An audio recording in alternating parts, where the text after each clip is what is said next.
بسم الله على بركة الله. اليوم راح نديرو عجينة السوفلي بطريقة سهلة ورائعة. يعني العجينة تجي قطنية وخفيفة وسهلة، يعني متكلفش، هي تحتاج مقادير اقتصادية. راح نبداو بالمقادير. بسم الله على بركة الله. عندنا 3 ملاعق من الزيت، ملعقة كبيرة من السكر، ملعقة كبيرة من خميرة الخبز، حبة بيض، فرينة حسب الحاجة، يعني على حسب ما تلملي العجينة. عندي ملعقتين من الخل وكأس حليب ساخن، يعني ماشي ساخن بزاف، غير انا في الشتا. نبداو. بسم الله. راح نضيف حليب،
يعني اللي عندها البن ولا رايب تقدر تعوض الحليب الرايب بالبن، يعني تجي خفيفة تجي طرية.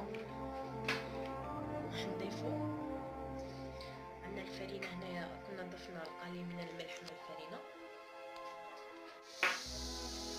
يعني كما راكم تشوفوا معايا خلاني نخلط القليل من الملح مع الفرينة. راح نخلطوها غير من الفوق باش نضيفوها مع العجينة مع الخليط عندنا. انا هنايا راح نخلط هذا الخليط اللي عندي كما راكم تشوفوا معايا. كما راكم تشوفوا الخميرة راهي تفاعلت. بعد ما خلطت كامل هذاك الخليط راح نضيف الفرينة غير بعقل بهذا الشكل. نبدا نخلط بيديا باش نعرف شحال يخصها الفرينة.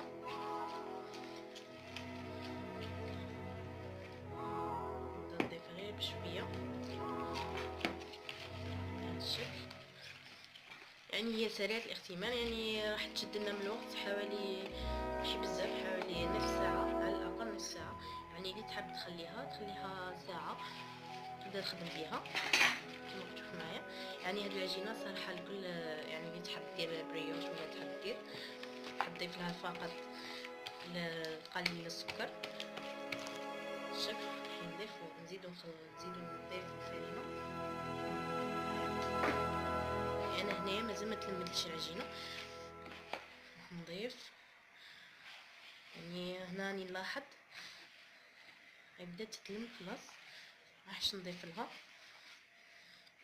نجينها كامل حتى تلملي كما كنت تشوفوا معايا. هذا هو شكل العجينه تاعي بعد ما لميتها. يعني شوفوا الشكل تاعها تجي طريه، متجيناش يابسه. راكم تشوفوا. راح نديرها في كيس بلاستيكي ونخليها تختمر لمده نصف ساعه. انا عاد نرجع لكم. هذا هو الشكل تاع العجينه تاعي بعد ما اختمرت. راح ندير الفرينه على سطح العمل تاعي بهذه الطريقه. رايحين نوليوها بهذا الشكل راكم تشوفوا معايا.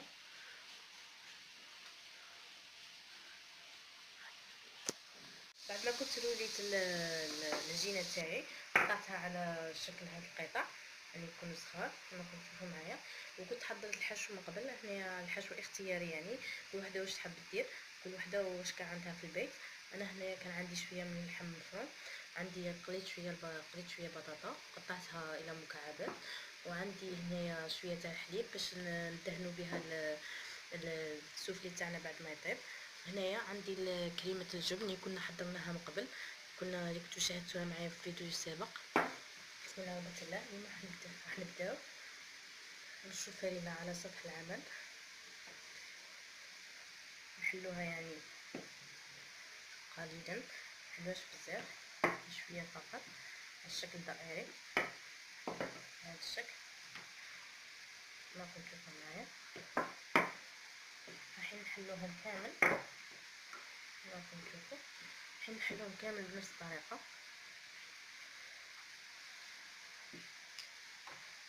كما راكم تشوفوا معايا.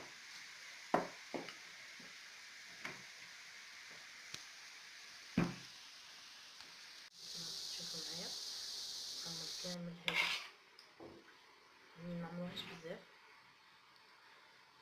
كما تشوفوا. بعد ما كنت ضفت اللحم المفروم ولا البصل كانوا عندي، نضيف قطع البطاطا كنت قليتها قطع مكعبات بهذه الطريقه. نزيد هذه الحبه،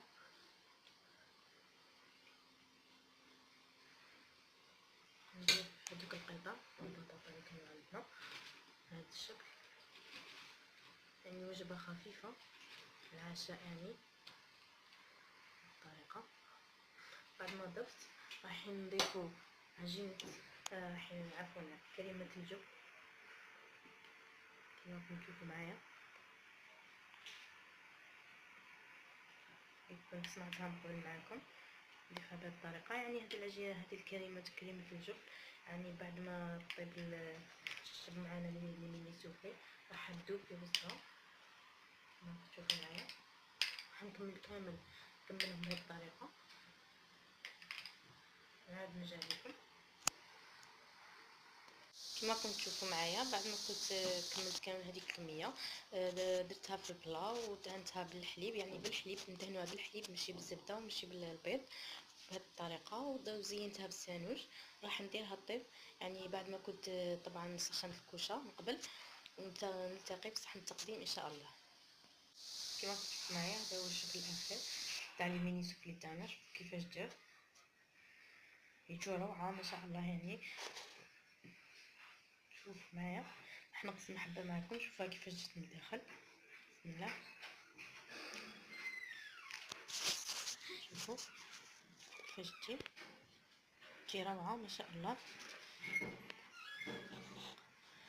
اللي عجبو الفيديو يجرب الوصفه ويبارطاجي مع صحابو ويضغط على زر الاعجاب. شكرا على حسن الاصغاء والمتابعه.